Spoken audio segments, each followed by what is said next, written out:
And welcome everyone joining us. We'll get started in just a minute.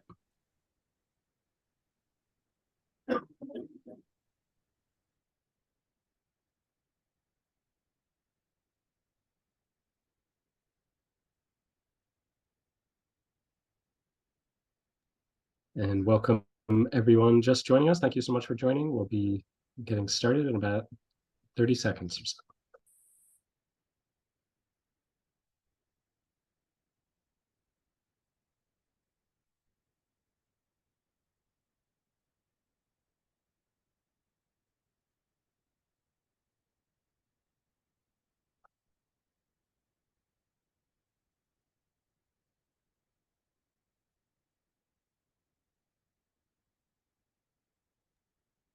All right. Well, welcome and to everyone, and thank you so much for joining our webinar, Policy Webinars for Elected Officials, Financing Our Clean Energy Economy. My name is Dominic Frangelo, co-founder and executive director of Elected Officials to Protect America.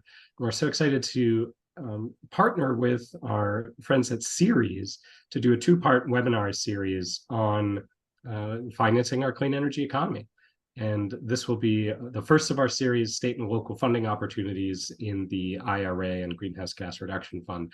We're so excited. We have a great group of panelists, which I'll hand it over to my colleague, Jenny, shortly. But just a quick introduction for those that don't know about Elected Officials to Protect America. We are a network of state and local elected officials across the country who are passionate about protecting our planet and our people. We're led by elected officials who are on the front lines of the climate crisis and environmental injustice, and elected officials who are veterans as well. And our core principles at EOPA are public stewardship. We believe that elected officials are publicly entrusted to serve in the best interests of everyone and all life and future generations as well. And that courageous leadership, when there are challenges like environmental injustice, like the climate emergency, that it's up to us as elected officials to step up and provide leadership to solve those problems. And then lastly, collective power, that by joining together across jurisdictions, across our communities and our states, and really around the world, that we have the power to turn the tide on these crises and make a better world and democracy for us all. Our programming is in three main areas. We focus on the climate emergency, ensuring environmental justice, and protecting our land, waters, and our democracy as well. And for elected officials, we have a number of opportunities that are in three categories. Basically, the work that we do, one is on the education side. We have a certificate in public leadership with the University of San Francisco, values-based communication, empathy-based fundraising, body language and communication, emotional intelligence and leadership, both a certificate and a master's degree.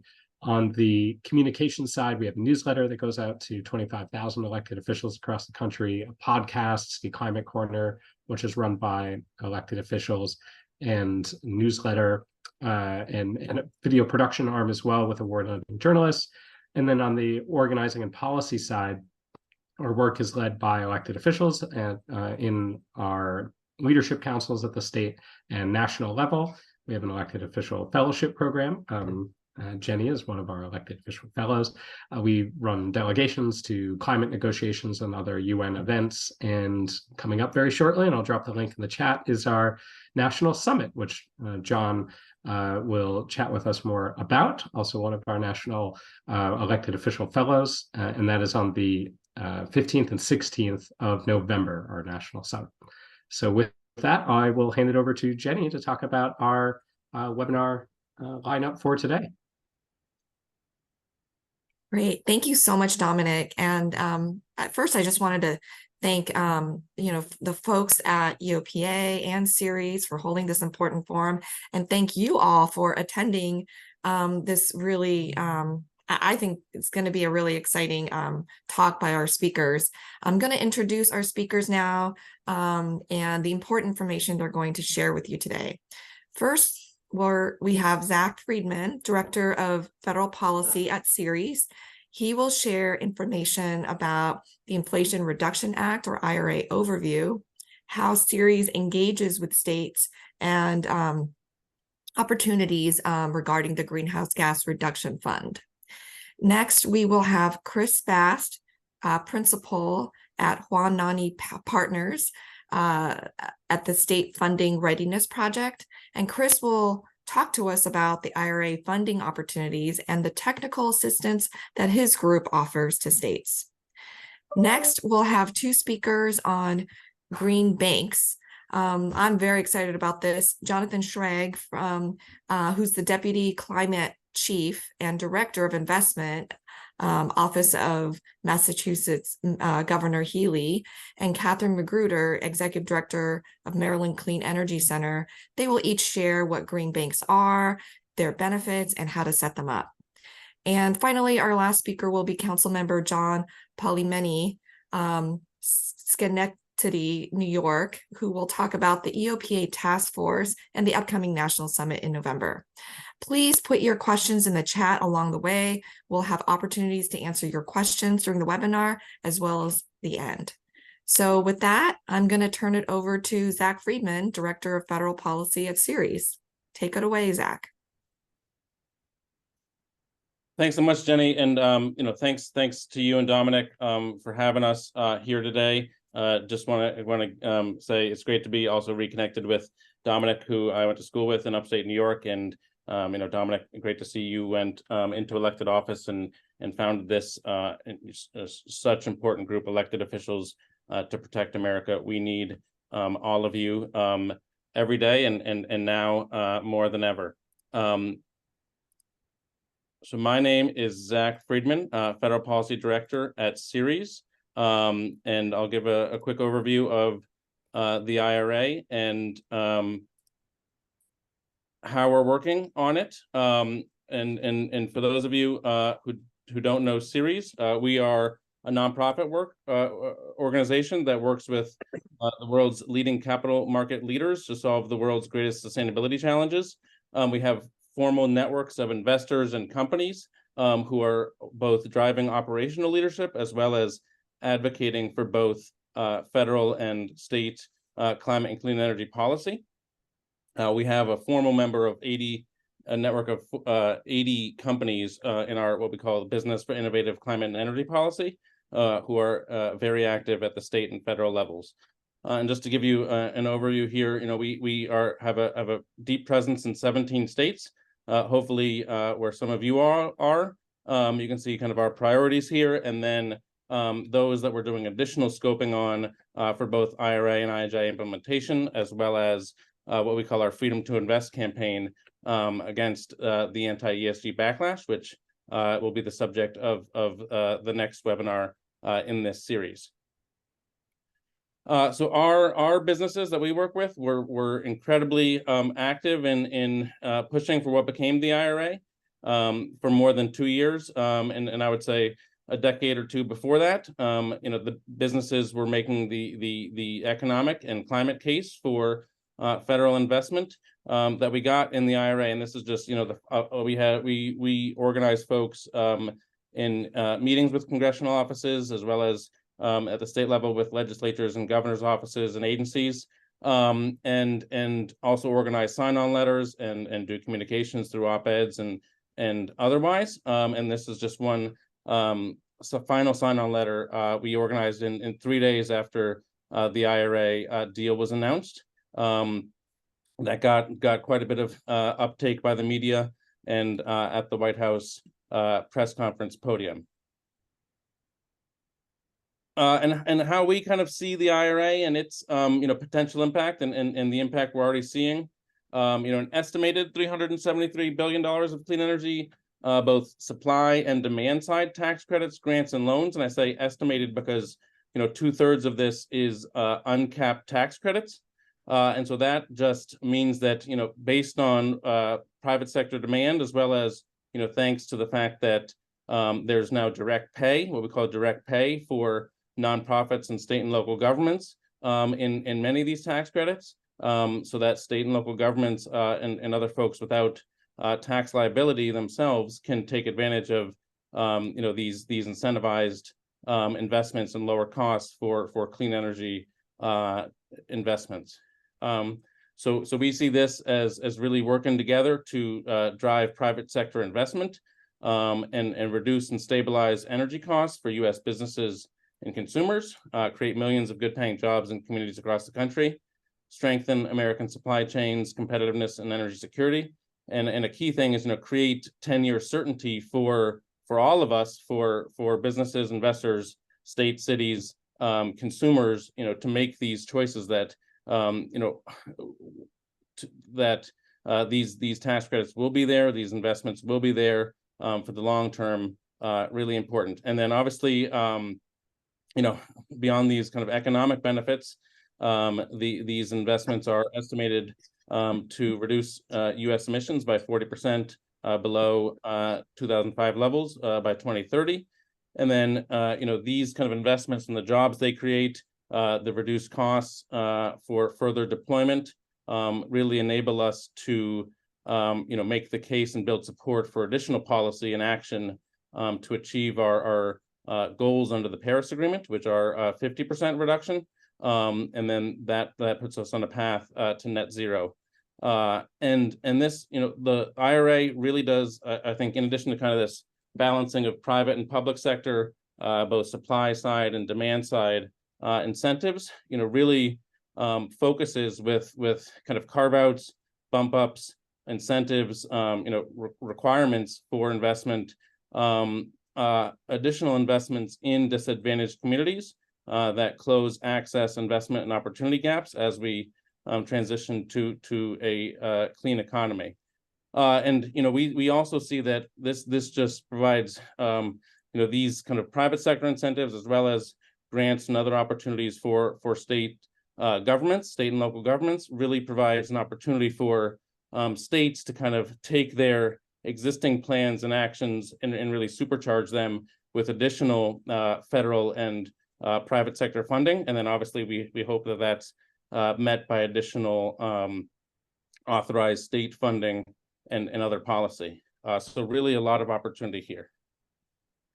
And how we kind of see our support, we are working with companies to support both federal and state agencies to craft rules and guidance for all of these programs based on private sector interest and needs that really maximizes uptake and the return on these investments, and really kind of working with the private sector and state and local government to really braid and leverage all these different funding sources, whether the tax credits, loans, grants from the federal government, as well as the state and private funding opportunities to really kind of maximize all of these investments.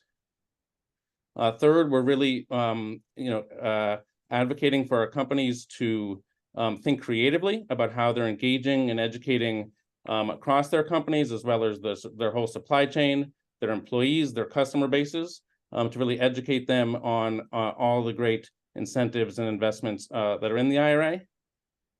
The IRA, in addition to having direct pay for nonprofits, also allows for transferability for folks, again, like who aren't making major investments, clean energy projects. They can go out into the marketplace and actually buy tax credits from others. So we're educating folks on that as well. And then I think kind of for the both public uptake as well as support, we're helping folks amplify their IRA investment projects and the success stories and the benefits that are occurring at them. We're also engaging at the state level to ensure that policymakers, you all, have the additional capacity you need to apply for, secure, and deploy IRA resources robustly, equitably, swiftly. And then, those of you who have the extra ambition to really develop cutting-edge programs that serve as models for other states. I'll say, one program we're really focused on at the state level is the Homes and HERA consumer efficient appliance rebates, kind of heat pumps and then air sealing and installation and induction stoves, et cetera. Anything that's really going to reduce energy costs, reduce emissions at the home. These are highly complex programs, with dealing with utility programs, working with your state public utility commissions, working with retailers and contractors who engage with consumers to install these energy saving projects. Really complex, set of issues to deal with as states deploy this, and DOE has kind of given states quite a bit of leeway in time here. They just extended the deadline for states to submit their kind of designs until January of 2025. So we're really hoping to support states in designing these programs and getting them out there as early as possible. And just a few kind of highlights of projects we've already seen as a result of the IRA. Qcells last week. I think a lot of folks have heard about this. Korean solar manufacturer who almost doubled their solar manufacturing in Dalton, Georgia, which is represented by Marjorie Taylor Greene in West Georgia.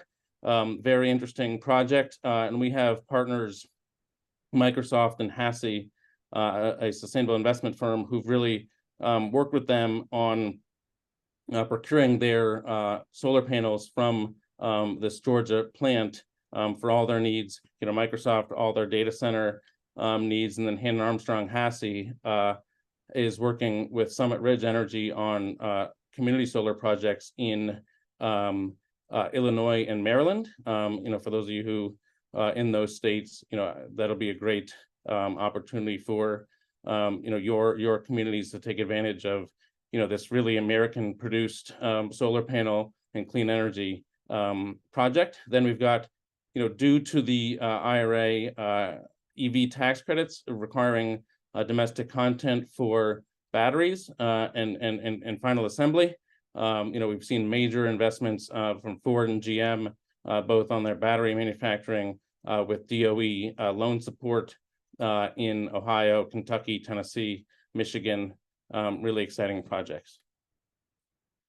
And then the Greenhouse Gas Reduction Fund. So this is a huge $27 billion EPA climate finance program. This is, I believe, in one swoop, twice as much money as EPA is usually their entire budget for 1 year in this one program. And it's really also a new mandate for EPA to basically set up climate finance programs.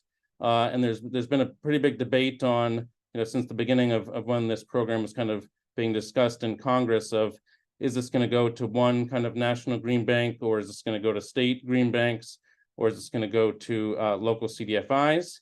And EPA kind of came up with a compromise here. We think that divides this into three separate funds. The National Clean Investment Fund, which is kind of that 2 to 3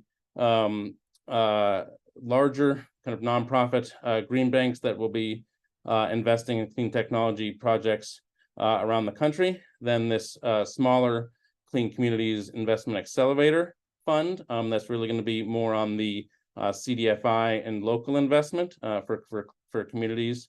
And then finally a Solar for All competition program that's really for state and city governments to accelerate rooftop solar deployment. So that's a great opportunity for you all. And these consortiums and applications were due a couple weeks ago for states, for nonprofits.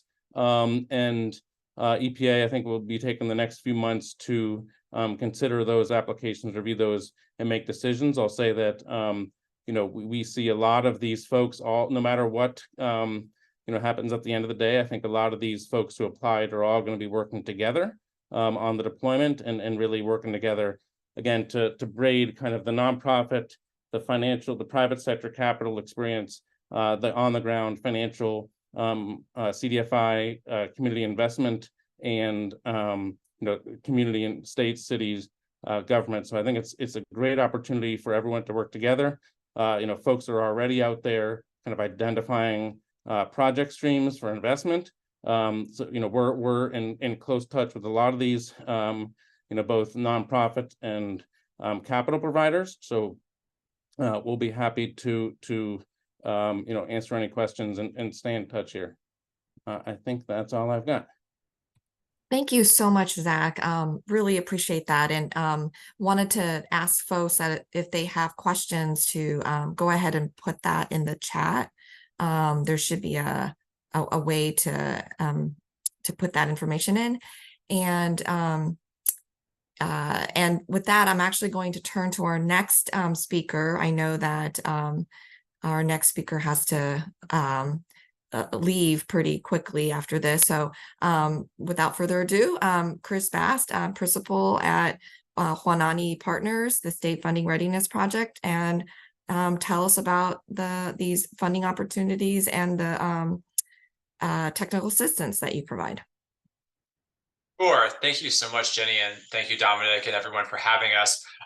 Just want to make sure that, yep, okay, screen's ready to go, all ready to go. Just holler at me if something gets wonky on the screen share. So thank you for that introduction. Yes, once again, my name is Chris Bass. I'm a principal consultant at Juanani Partners, and one of our projects is the State Funding Readiness Project, which I will tell you about here in just a minute. So what I'm going to do here today is just take my 10-15 minutes here, talk a little bit about an overview of the State Funding Readiness Project, a little bit about who we are at Juanani, and some of the sort of lessons that we have learned as we have been helping states deploy federal climate funding, and some of the tips and tricks that folks can think about as we go forward.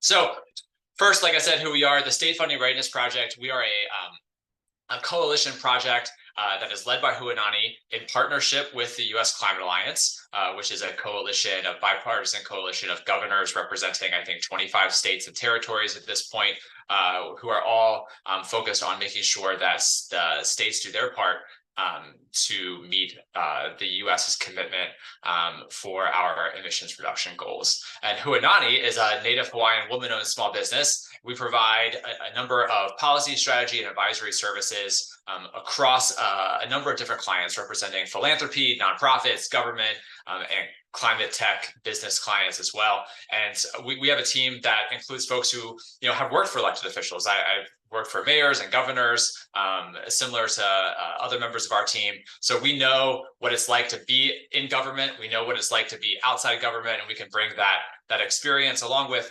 our experience with technical assistance, politics, strategy, to make sure that we're providing value to our clients.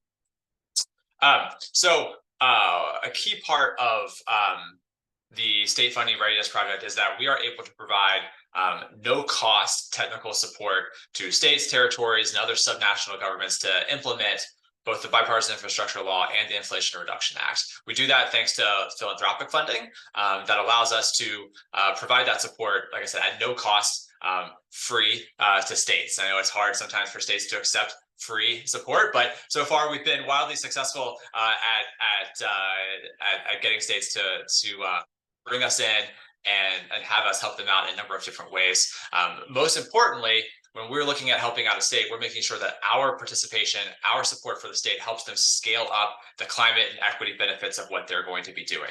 So if our involvement isn't going to result in sort of increased emissions reductions over what that project would have been anyway, or isn't going to result in increased equity benefit, then that's something that we don't need to participate in, that they can go ahead and do anyway. So we are very specifically looking for those ways where we can increase ambition from the state and make sure we get those good projects done. We've been very excited, for example, to work with Jonathan and his team in Massachusetts to help deliver some of those projects for Governor Healy and the people of the great Commonwealth of Massachusetts.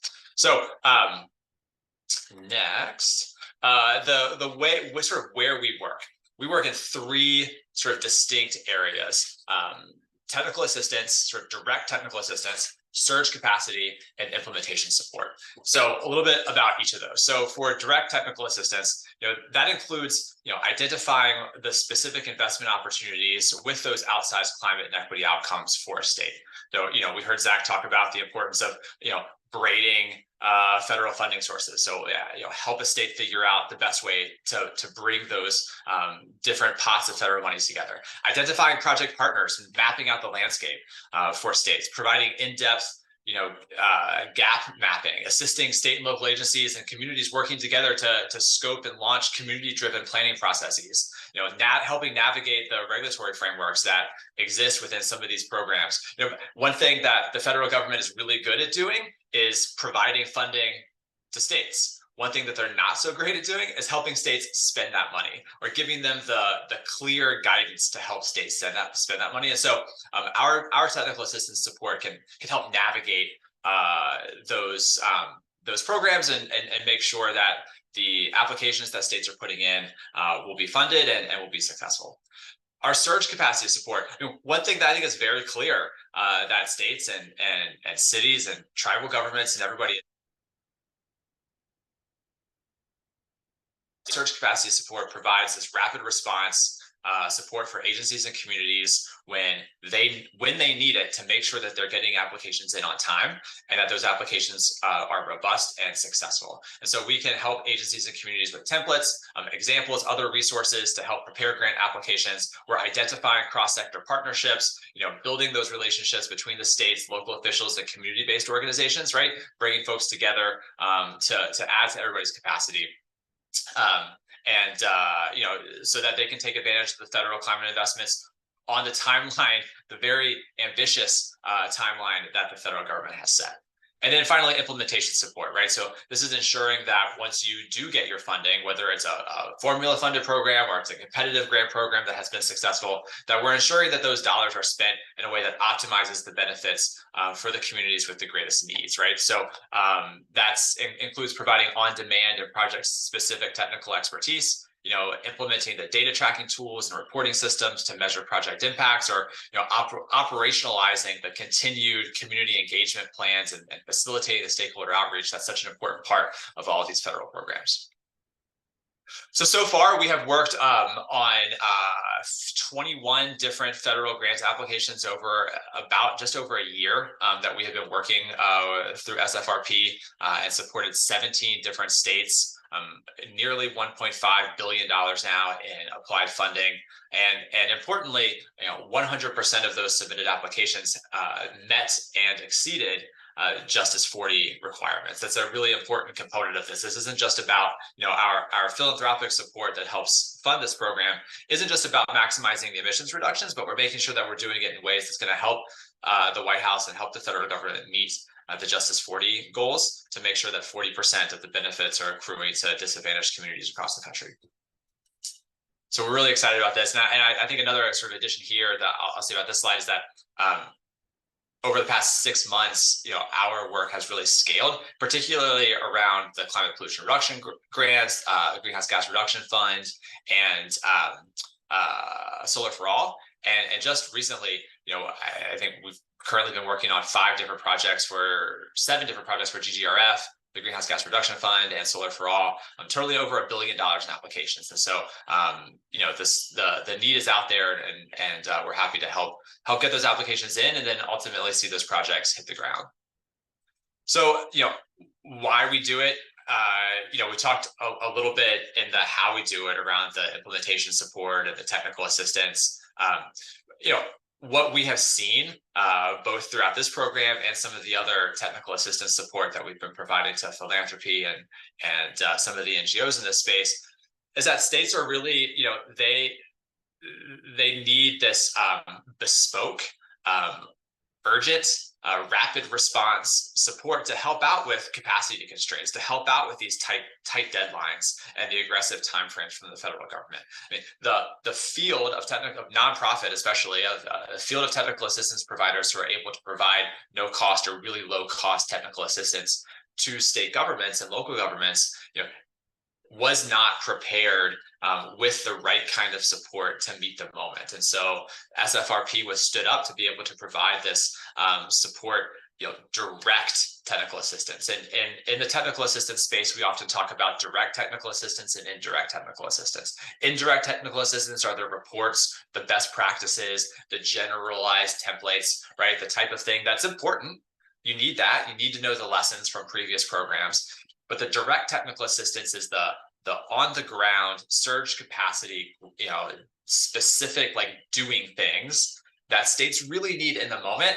And it's not necessarily long term. It's like right now, right? Last week. And so, grant writing, program design, understanding the complexity of program guidance, that stuff that is needed right now. And that's the type of support that SFRP is designed to provide. So this slide sort of speaks to, like, again, some of the things that we are really focused on, and why we do the work, locking in the positive climate outcomes, making sure that we are centering equity and justice in the work.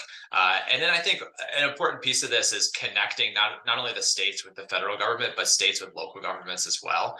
One of the things that we're seeing is that not only in programs like CPRG, where local governments are getting direct planning grants and are eligible for the federal government, but so many of these programs need the states, when they're implementing, need to have that direct connection with local government, deploy these resources in a way that local communities benefit the most. And then I'll close with a few words about to sort of build on what Zach was saying around specific opportunities in the IRA. I won't read you all of the things on this slide, but just these are the things that we are paying most attention to. Zach talked a little bit about GGRF, the Greenhouse Gas Reduction Fund. It's the largest single pot of money here outside of the tax incentives. $27 billion to mobilize financing and private capital. And importantly, the competitions within GGRF just closed. We're looking forward to awards being announced in March. But I think these are really going to implementation is going to be the name of the game here, and I think TA is going to be an important part of making sure that we are implementing these effectively, particularly in the Solar for All program, right, which is a $7 billion program to provide up to 60 grants to states, territories, municipalities, and nonprofits across the country. So I'm really excited. A few, GGRF is maybe closed. There are a few near-term program deadlines coming up that folks should really be thinking about, paying attention to, including the fact that the PCAPs, the Priority Climate Action Plans, as part of the CPRG program, are due. I think the end of March or sometime in April, right? So you got to get those in if you want to be eligible for additional implementation grants in the CPRG. And a lot of other activity, as you can see here, happening in 2024. I was just on a call earlier today where somebody was saying, well, isn't 2024 going to slow down? And absolutely not. I mean, I think 2023 was very busy for states as sort of program after program got announced and guidance was sent down by the federal government. And I think as we looked at 2024, it's not only are we going to see like year 2 of some of these, we're going to see continued applications and then continued implementation. And so it's not just going to be applying for money anymore. It's going to be applying for money. It's going to be deploying money, and it's going to be thinking about what's next. And so it's going to be a number of different needs from government, and the assistance is only going to be increasing, I think. A few last tips and insights from our sort of 15 months here doing the State Funding Readiness Project.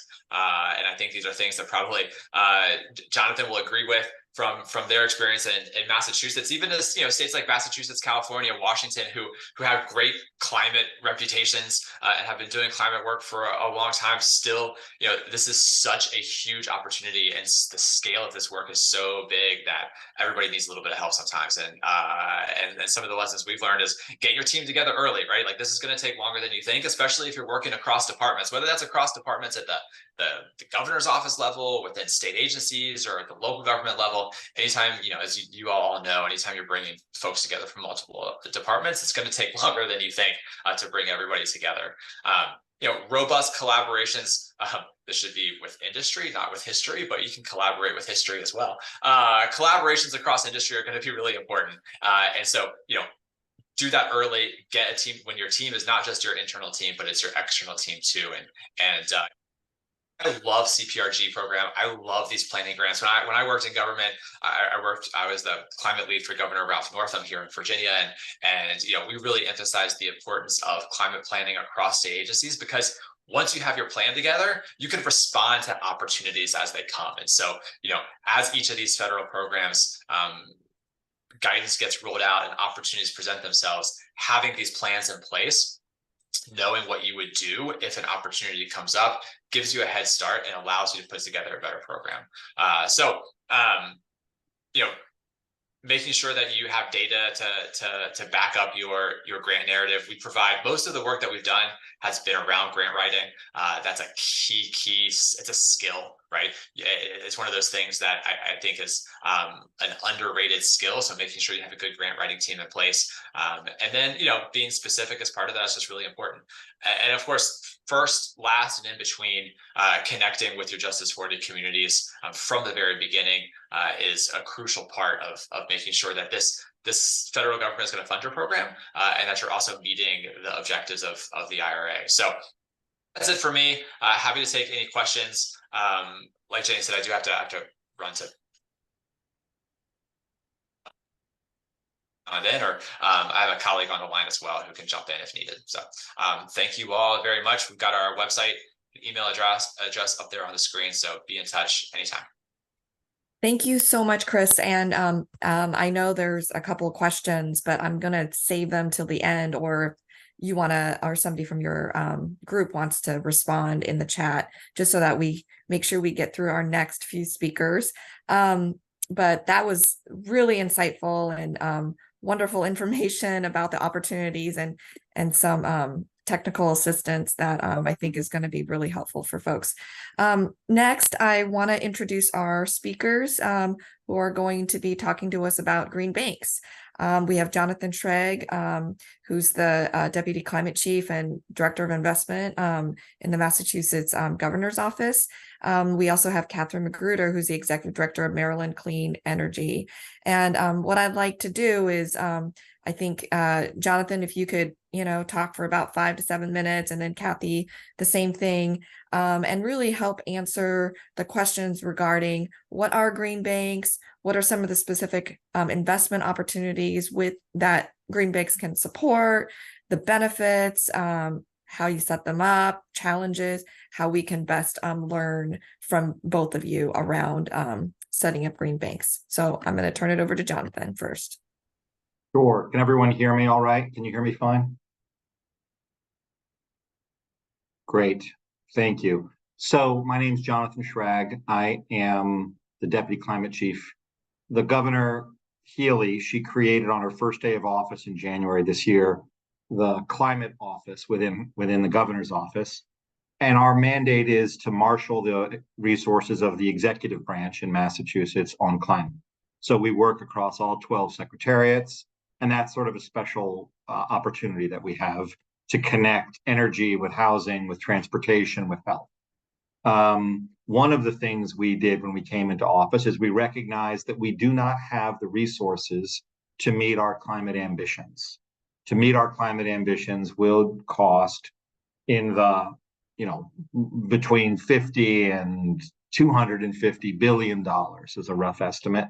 And the state did not have those kinds of resources. So how do we stretch our dollars to go farther? And climate finance is one of the tools. So climate finance, climate banks, green banks, they are public or quasi-public or non-for-profit financing entities. Some of them are in fact chartered as banks, but they need not be. And they leverage capital, whether that's public or private, to pursue clean energy goals. They are mission-driven financing institutions with a mandate to advance clean energy deployment. They do that through really conventional finance mechanisms. They do it by, aggregating projects. So there may be a single project retrofitting a single home, and that may carry a certain interest rate or a certain cost of capital to do that. But if you instead were to aggregate 1,000 of these, that may have a different cost of capital. And so a climate bank can help to do that. A climate bank can issue a bond to finance an entity that can then go and aggregate all of those individual projects. Similarly, a fundamental sort of basic tool of finance would be buying down the cost of capital through a small grant or a small loan loss reserve, or a creation of a loan loss reserve fund. Excuse me. Those are all ways that projects that are not financeable, previously the state might have thought it needed to pay 100% of the cost. Instead, the state may only need to provide a certain slice of financing. Think of it as your ne'er-do-well brother-in-law. You don't have to buy the whole house for him. You just have to help him get his finances in shape so that he can go to his local bank to get a proper mortgage. And that allows the state to stretch its dollars much farther and combine those public dollars with the private dollars that come from conventional lenders. I would say that climate banking really came to the fore in 2011 with the creation in Connecticut of the Connecticut Climate Bank. I was Deputy Commissioner of Energy under Commissioner Dan Esty at the time. And Brian Garcia, who remains the head of the Climate Bank in Connecticut, is one of the pioneers in that space. 10 years, I think there were 21 green banks that were created in about 16 states. These entities generally do not take deposits, so they are not banks in that sense of the word. They are financing institutions. They offer financing programs. I would say in the last year, between 30 and 50 additional green banks have been created at the municipal and state level. Some of them, like the one in Massachusetts that was created in June of 2023, are in fact state banks. They are based at a state agency. We based ours at the Massachusetts Housing Finance Agency for a number of reasons, largely focused on the greenhouse gas reduction funds, emphasis on housing, but others are created at non-for-profits and at various other institutions. We think that this is a really important theme moving forward for all entities beyond just the capital itself. There is also a finance know-how that green banks have and develop. These green banks will house between 6 and a dozen finance professionals who provide a new toolkit that state and municipal employees tend not to have. So they will view projects through an Excel pro forma. They will solve problems using financial tools that they have been trained in. I think those green banks that are based in places where there is a robust financial industry across the country tend to be able to attract employees who may want to take a breather from the finance industry and do some public good. But in addition to the capital that is allocated, and in Massachusetts, we allocated $50 million to our bank, there is also that expertise and that know-how, which is vitally important. I want to just pivot for a moment to talk a little bit about how that fits into a broader IRA strategy. We've heard from Chris, and we work really closely with Wanani and are very grateful to them and to Ceres for their support and thought leadership. But we've heard from them about the opportunities in the IRA, the tax credits, the Homes HERA appliance rebates, the competitive grants. We also have lots of state money that's going into various programs. It's actually quite confusing where all the money is, what's going to multifamily homes, what's going to single family homes, new construction, retrofits. It's a struggle to figure out what the panorama of funding is. But we then need to be able to layer that funding. Goldman Sachs issued a report and they said, the IRA and the IIJA are going to create 8 to 30%. They will represent 8 to 30% of the total cost of decarbonization. And that's great, and we're very grateful. But that leaves the people of Massachusetts to pay 92 to 70% of the cost of decarbonization. So how do we take that 8 to 30% and make it once in a generational and transformational? And I think the way we have to do it is we have to layer all of those funding tools, the tax credits, the rebates, the competitive grants, our own energy efficiency funds. And that's complicated to do. And we need bankers to help us do that. And we can't afford to contract with a consultant set of bankers. So we need to build some financing capacity in-house to be able to really take these competitive opportunities and put them into the phrase that people use is capital stack. What that capital stack is for a housing project or a new shopping center, et cetera. So the green bank is a really important strategic thing, both because it allows us to stretch dollars, but also because it's a source of expertise for how we tap the value of the broader IRA programs. And I'll be able to stick around. I've got to get on a flight to go and talk to other people about the IRA, but I'll be able to stick around for a little bit and ask questions. So thank you so much for your time. Thank you so much, Jonathan. That was really insightful. I'm going to just turn it over to Catherine. Thank you, Jenny. And I want to thank the elected officials to Protect America for having us this afternoon. I'm going to share slides really quickly and hope that you all will. I'm going to try not to duplicate what Jonathan has said. Hopefully everyone can see that. First of all, we talk about the birth of the early green banks. I just want to mention that the Maryland Catherine, we're not actually able to see the slides. Oh, okay. Let's do that again then. Hit the share screen, that might help.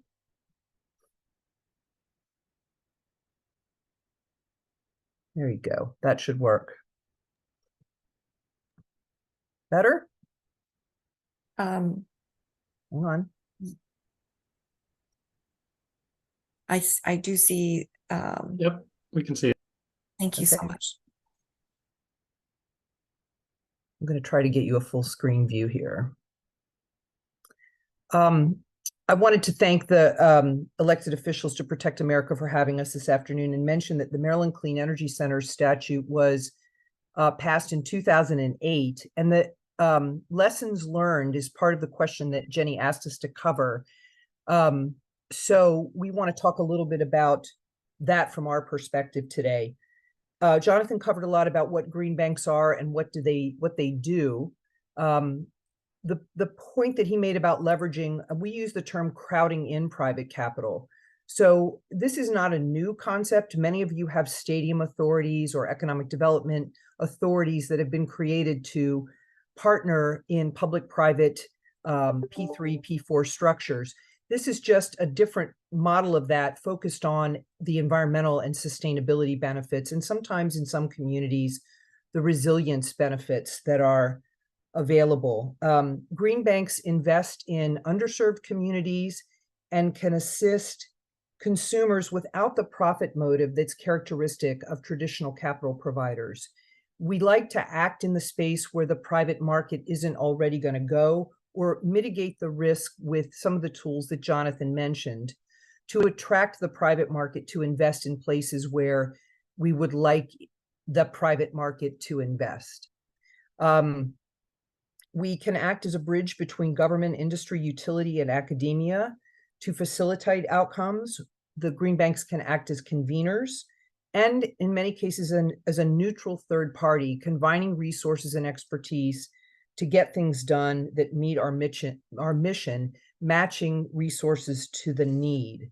What is MCEC and what do we do? The Maryland Clean Energy Center is an instrumentality of the state of Maryland. We were created in 2008 with a specific economic development mission. We first and foremost facilitate access to capital, and we operate financing programs, like Jonathan mentioned, that provide funding for homeowners to do energy retrofits on their residential properties. We also facilitate a centralized, property-assessed clean energy lending strategy. Some of you are familiar with PACE. We do that as a central entity in the state of Maryland. We operate to provide procurement and technical support for local governments and private partners to expedite project implementation in the clean energy space. We're a little different than some green banks in that our statute does call for us to support climate tech commercialization as part of an economic development strategy. And for that, we operate something called the Maryland Energy Innovation Accelerator. We do outreach and education, and we try to stimulate markets with different activities.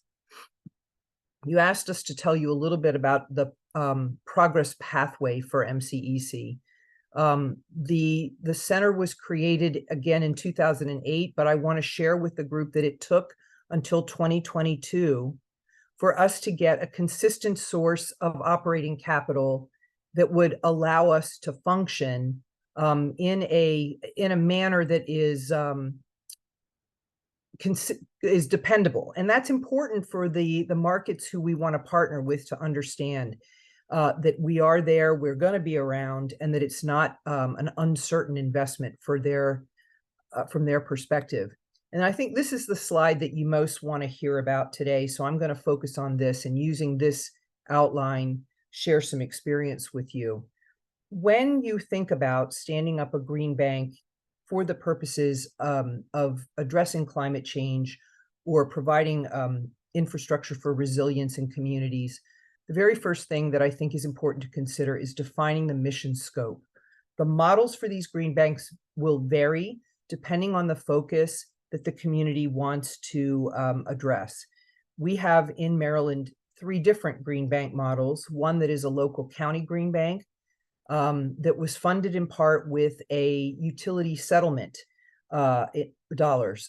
We also have one that is philanthropically supported, that's designed specifically to provide community solar project development to assist LMI households and communities. So defining that mission scope, ours is really broad. We have the all of the above scope within our statewide statute. And sometimes that's a little different in that we feel like we could be an inch deep and a mile wide. And I think that's something that's important for policymakers to consider when creating a green bank entity. Establishing those performance indicators that will help that entity understand what is it that you're expecting them to accomplish? How do we ensure that the investment generates the return that you're looking for? And is there a requirement for independent audit of the investment if you're using public funds versus is it a private 501c3? So the type of entity that you create, you're going to want to set those boundaries. I mentioned providing that dependable funding commitment, having a source of capital from the beginning. Jonathan mentioned that the new Massachusetts entity is capitalized with $50 million right up front. Every study that we did over the course of our 15 years of existence showed that for a statewide entity, a $40 to $50 million commitment of initial capital is important for that entity to be able to survive over time. And allowing time to scale. The expectations have to meet realities. Success is not immediate. Every green bank in the country that I'm familiar with, there are very few, if any, that are self-sustaining based on an initial investment of any magnitude. Many are still supported with some type of public funding commitment from various sources, and I'm going to talk about those in the next slide. Having a government structure with unconflicted oversight is really important. Our lesson here was that when the state created the Maryland Clean Energy Center, the initial requirement to stand it up was assigned to the State Energy Office. And the State Energy Office at the time was a bit confused about how this thing was going to be funded and operate versus how their agency was going to be funded and operate. And for many years, that set up a conflict where we were looking at the same sources of income or revenue streams to fund the work that we were trying to do. It wasn't seen as complementary for a long time. And that's something that you want to try to avoid early on. Obtaining buy-in and engagement of partners is also important, particularly utilities who are well-endowed lobbyists, industry, and the involvement of the clean energy sector, so that they are supporting the work that is being done and partnering to help advise on how programs are designed. Those government and academic partners who can help with studies and bringing their capital to the stack that Jonathan talked about. And then identifying those key target markets that you want this entity to serve. Is it homeowners? Is it small businesses? Is it large commercial businesses? Is it all of the above? Having those priorities for the investment I think are really important. Those are lessons that we've learned. Sources and uses of potential funding for green banks. Various states use different streams of revenue.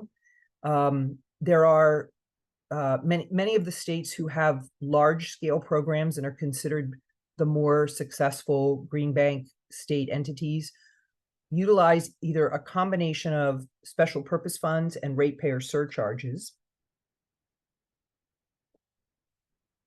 Very few dedicate general funds or have dedicated revenue streams.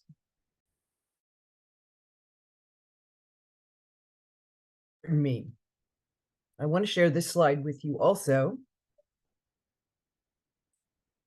There are state green banks that are capitalized in tranches and others that are capitalized annually with funding. Excuse me for a second.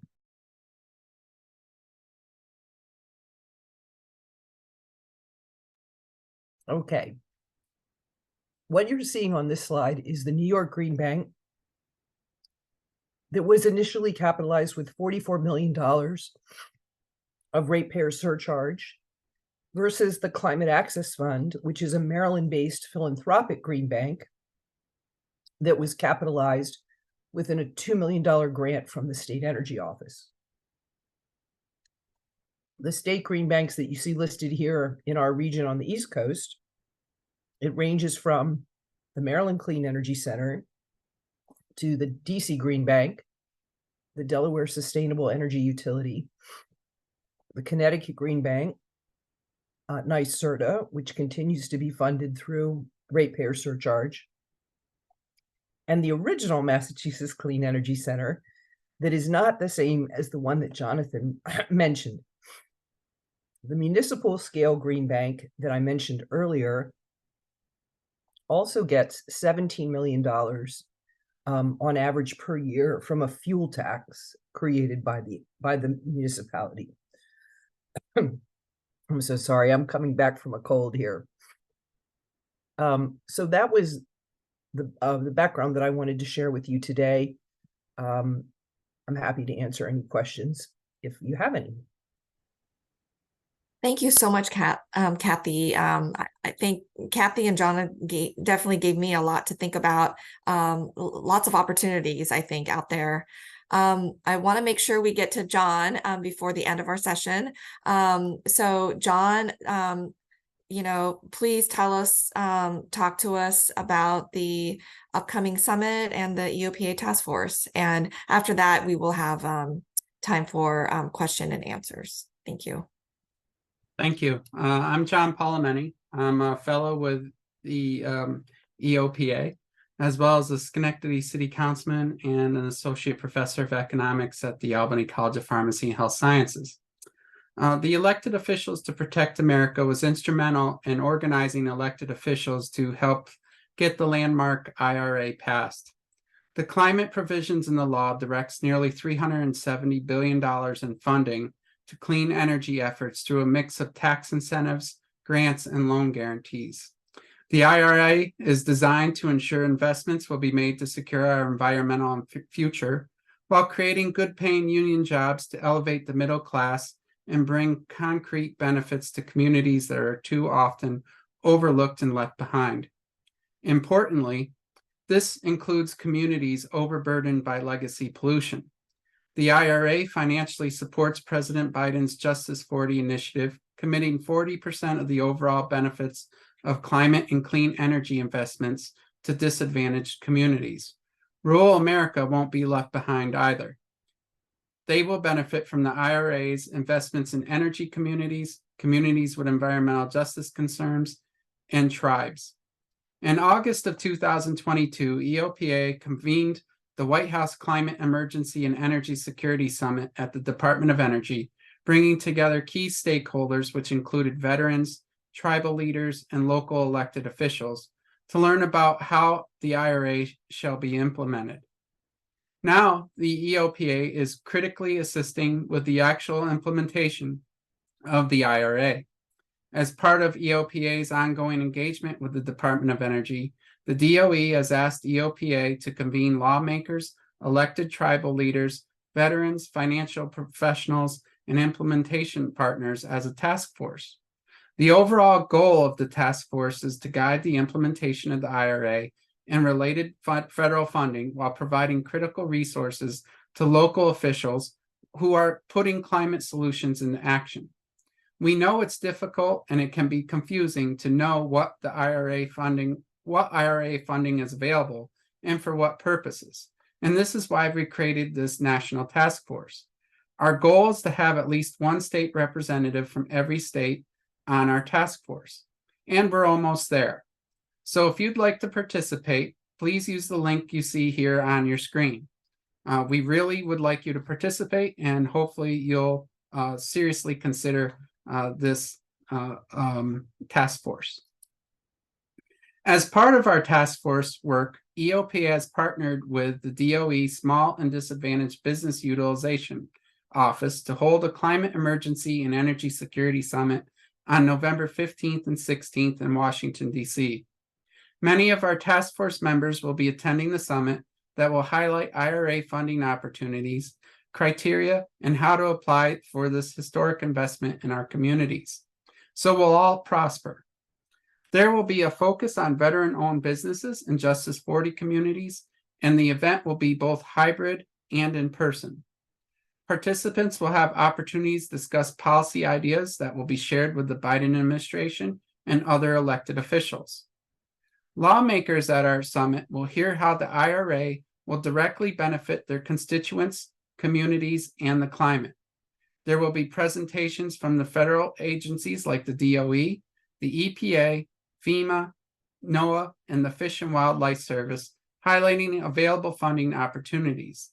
Significantly, there will be a presentation on how communities and states can participate and learn how to apply, and in an interactive discussion for how communities can implement this funding.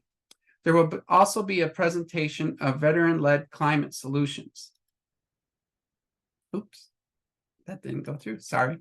The tentative schedule you can see here is to meet on Wednesday, November 15th at 6 p.m. At the National Press Club to network and hear introductory presentations about the summit. The following day, Thursday, November 16th, we will start with a press conference at 10 a.m. at the National Press Club. Summit presentations will start after lunch at 1 p.m. and will go to 5 p.m. at the Department of Energy, including a welcome from the White House. Following the presentations, a dinner will be held at 6 p.m. for individuals to have opportunities to once again network and discuss ideas. So please join other state and locally elected officials from across the country as we convene in Washington, D.C. to discuss the opportunities and solutions that will benefit local communities from the IRA. This summit is free. However, we strongly encourage registration, and it is required. To participate, go to this link, https://protectingamerica.net/DOE-summit 2023. At this page, you can find more information about the summit and register to reserve your seat for this very important event. As chairman for this important event, I'm personally extending the invitation for you to attend, and I really hope to see all of you in Washington on November 15th and 16th. Thank you. And if you have any questions, please don't hesitate to reach out to me at this email address at john@protectingamerica.net. Thank you so much, John. That was a wonderful introduction and actually conclusion with regards to so many opportunities to get involved at EOPA with the federal government, with regards to the IRA, the green banks, and I know that we're kind of wrapping up here. I did see some questions regarding green banks, so I'm going to ask Jonathan or Catherine if you know the answers to these. The first question is, what is the difference between the New York Green Bank, I think it's, if that's what it is, NYGB, and the NYSERDA Green Bank? Two things. The New York Green Bank is a separate entity that is created with its purposes, and NYSERDA is the Research and Development Authority for New York. So the investments are used to support different things. Jonathan, I don't know if you want to add anything, but they are two different entities. I want to add a couple of things, Kathy. First, I want to say that people may not realize, but Kathy is a rock star of the green bank world. All of the states and green banks have a little meeting, and Kathy is one of the core leaders of that. And so she's a real resource. And if people are really interested in the inner workings of green banks, the New York Green Bank was founded by a guy named Richard Kaufman, or it was his idea. And there's a petition from NYSERDA to the New York State Public Service Commission, 2013, 2014. If people want to have it, I can send it to the organizers of the call. But it really lays out in about 20 or 30 pages programmatically what a green bank should do. And it's really crisp and great thinking if people want to do that. You know, the New York Green Bank was, when it was founded, cutting edge. Over the last decade, it has acted like a bank in order to be self-sustaining and to be as close to self-sustaining as possible. I think that there's the whole topic of environmental justice, of making loans that are either on the climate side or on the equity side a little more risky. And I think the whole purpose of having a green bank is to do things that the private sector won't do, that are more risky. And so, you know, exactly where you calibrate that is hard to say. New York chose one model, Connecticut chose another. We're choosing a different one based on our housing authority.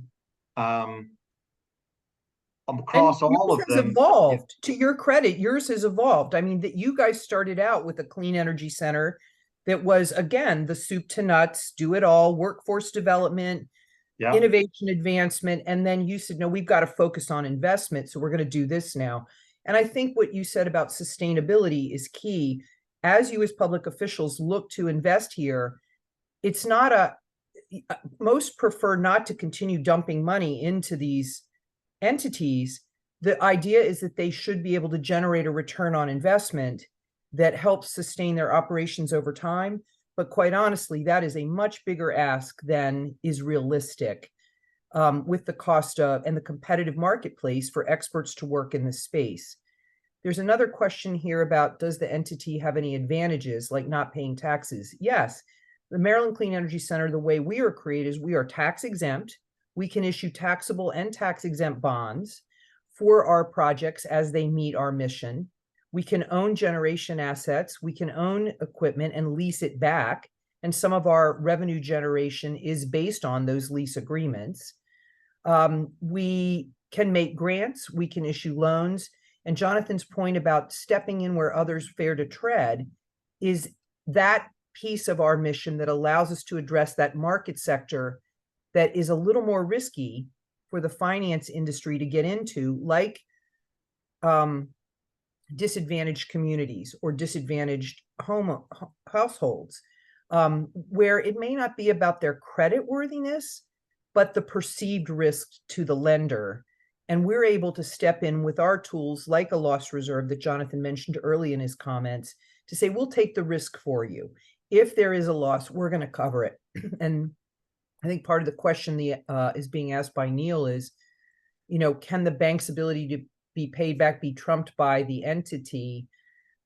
It just depends on how the deal is structured. Who gets paid first? Who takes first position? In our transactions where we're using the vehicle of the Green Bank to provide a loss reserve, the capital provider takes first position, and when it comes to getting paid back, but we take first position when it comes to the loss. So depending on how you negotiate the use of capital, the public capital typically comes at the lowest cost of available money and is the most advantageous in the transaction. We are able to buy down the cost of private capital by mitigating the risk, or bringing a certain amount of public capital to the transaction that there isn't as much need for the private entity's more costly money to cover the cost of the project or the program. This is not easy, and there are so many different models of this with so many different purposes. Rhode Island focuses a lot on resilience and stormwater management as part of their Green Bank programming. The hope with the NCIF money and the CCIA money is that some of that can help jurisdictions stand up their own versions of green banks or capacitate those that are nascent to become more successful, like the Connecticut Green Bank, which is everyone's mecca of what we all want to be when we grow up, kind of, sort of. Hopefully that's helpful. And as diverse and hard as it is, there is a community. There is a once a week phone call. You know, Kathy sent me the resume of a young woman who's based in Boston, who I'm now going to try to hire. Like we do help each other. So it's not that hard, right? There is assistance and scaffolding there if this is something you want to do. Thank you. I think I'm going to take one more question. I see something in the chat here. The question is, when deciding where to distribute grants and non-grant funding, is the particular congressional acceptance of the reason for climate change included? If those Senate or House members demonstrate their objection to the concept of climate change or this funding system by voting against bills, is their rejection included in the decision-making? If funds are short supply, they should be provided to those states where their representation has demonstrated the wisdom and not rejection. So this is I don't know who would like to answer that question. I will say this. First of all, in Massachusetts, we don't have this problem. Second of all, it would be, I understand the question's intent and respect the point of view. It's also possible you could make the exact opposite argument that the places where there is uncertainty over climate change is exactly where the projects and the shovels on the ground need to be based to demonstrate what the real possibilities are. And I think the Biden administration has done some of that with some of their decisions.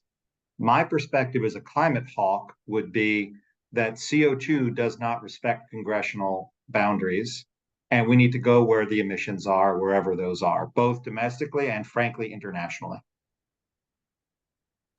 It's a great answer, Jonathan. I would agree. I think that we're not speaking for the Biden administration and their teams that are making these awards, but there has been a lot of discussion about how to fairly and equitably distribute this money. And equity also doesn't necessarily matter when it comes to politics, right? So we advocate that if we can build more capacity in those communities whose leadership has doubt about climate change, then that's a good use of the funds. I will say there are a couple of programs where the states needed to opt in.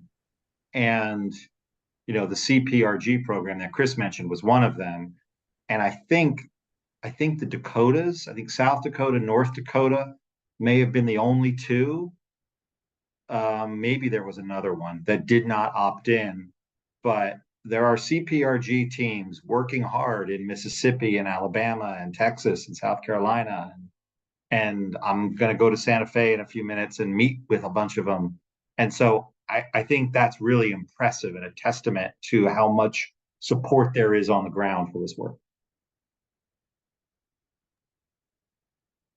Wonderful, wonderful. Well, thank you all so much for this wonderful conversation. I think the lesson learned here is to take advantage of so many different opportunities that are available to you. There's a lot of funding and money out there. As an auditor, I want to make sure people take advantage of be as effective and efficient as possible. And so there's available money out there, and there's available technical assistance, and you've seen now how these green banks can possibly work. And finally, I want to make sure that you take advantage of the summit that's going to be taking place. That's going to be a wonderful convening and sharing of information and networking opportunities. So really want to make sure to plug that. And also I know we're virtual, but I just want to give a round of applause to our excellent speakers. Thank you so much for taking time out to share valuable information with this group. And with that, I'm going to say goodbye and have a wonderful rest of the day. Thank you. Thank you all. Thank you, Jenny. Thank you, Jonathan, Catherine, and Zach, and John. And we'll see everyone for our second of the two-part series on November 2nd at 3 p.m. Eastern on the Freedom to Invest. And looking forward to seeing everyone at our national summit on November 15th and 16th in DC. Thank you so much, everyone. Thank you.